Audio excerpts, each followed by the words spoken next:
Alright, today I'm going to help you guys beat the mighty numbers. Starting off with Pyrogen, mighty number 1. I think this is the easiest mighty number to do with just the normal buster. You don't need any tricks to really beat this guy. You just need to stand close to him. As long as you're standing close to him, there's pretty much nothing you can do. Like, there's so many giveaways on what action he's going to perform.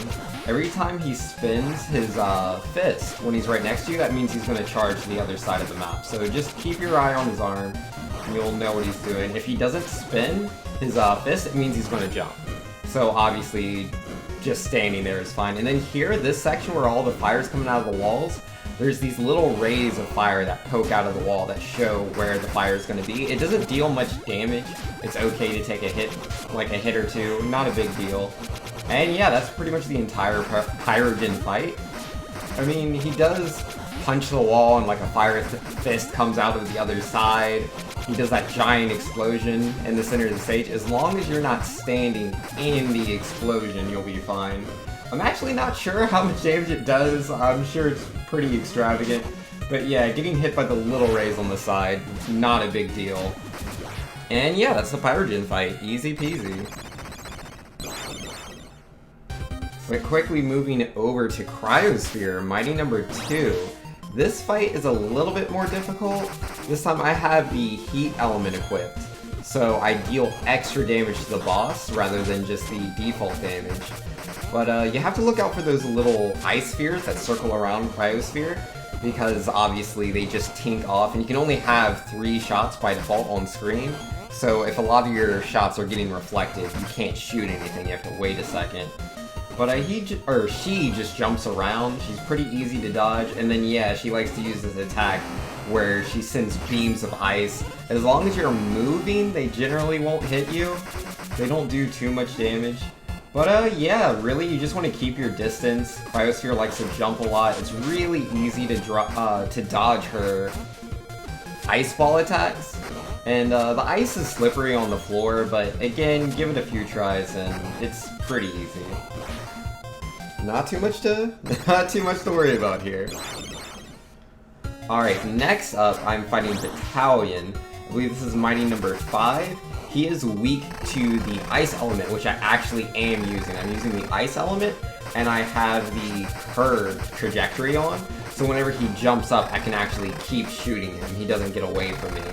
But I'm not using the ice shot animation, I guess, because the animations, like what the sprite of the shots are, that has no impact on the type of damage it does. So I'm using the normal shot, but I'm using the freeze element, so it deals ×2 damage to him. And yeah, all of those attacks, you just kind of move out of the way of those. That guy spawns 4 shots, he dies, and you jump immediately, and you will not get hit by that cannon shot. That cannon shot deals so much damage, you do not want to get hit by that. But yeah, this guy, pretty easy. He's very repetitive in what he does. When you're standing right next to him, he can't ever hit you. Just staying right next to Battalion the whole time, and easy peasy. Next up is Seismic. He is weak to Battalion's element, which is Impact. So if you have Impact, that's going to deal extra damage. I also have the homing sprite, along with the homing trajectory. The missile sprite allows for more options as far as the homing trajectory goes, which is weird because yeah, most of the sprites don't do anything. The missile is actually kind of impactful. But yeah, he's really easy to beat. You just want to stand really close to him, but just be careful when he jumps. Every time he jumps, you want to move a little bit to the side, and you'll be fine. Pretty easy fight. Now, Brandish is a little bit more difficult. He is obviously weak to the smash element from Seismic. You want to stand close to him. Every 2 times he jumps, he's going to use an action. And his main action is throwing those 2 swords. You just want to jump over the first one. The second one usually goes over your head.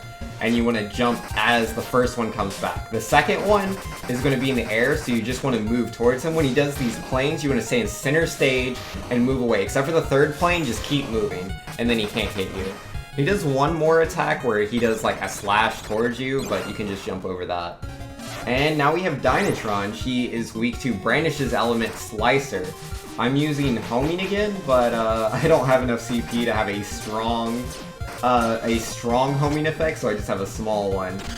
But nonetheless, she is a pretty easy boss. You can wiggle off that electricity she tries to put on you, and then these circling, revolving attacks, you just move out of the way of those. As long as you're moving, they will not hit you. This one she does on the ground, you jump over those. They move at different speeds, so it can be a little tricky, but they don't do much damage. You do so much more damage to her. And then yeah, when she does low health, she does these dashes. As long as you jump over that, that's the fight. And Countershade, this guy, you want to have the crawler trajectory. That way you can just shoot the wall and your weapon will crawl alongside it, so when he's popping out of the ceiling or he's popping out of the wall, you can just spam those shots. He is weak to the shock element, which is Dynatron's element, so beating her, you just move on to him. And when he gets below half health, he'll become invulnerable for a short period of time and shoot the screen. But yeah, just a few more shots and he's done. The presents he was shooting, those are all bombs that come out of them, so don't touch those. And then we have Aviator, mining number 6. I personally find him the most difficult, so I usually do him last. So I'm using his element, the one I just got from Countershade, that's his weakness. And I'm also using the multi-directional shot so I can shoot upwards. So when he's slightly above me, I can stand right next to him and shoot. And right there, what I did, I stayed on one side of the stage. He was recording my movement. So I stayed only on the right side of the stage so I could dodge him on the left side of the stage, making that fight extremely easy. But yeah, that's Aviator. Essentially, as long as you're using the weakness of the previous mighty, or using the weakness you got from the previous mighty number, and you do it in this boss order, all these bosses are really easy. So yeah, that's my guide. The only other thing I would probably suggest if you're having any trouble when you have their weakness, I would say also put damage reduction on. You get damage reduction from the very first boss on the intro level. That's one of the rewards you get from beating him. So if you don't have that, make sure to beat the intro level and get that reward. But yeah, thanks for checking out my video, guys. Worth noting, I am doing a giveaway. If you guys would like to get a $10 eShop card, just show up to Super2U at Twitch, and yeah, free stuff if you're interested. Later, guys. Thanks for checking out my video.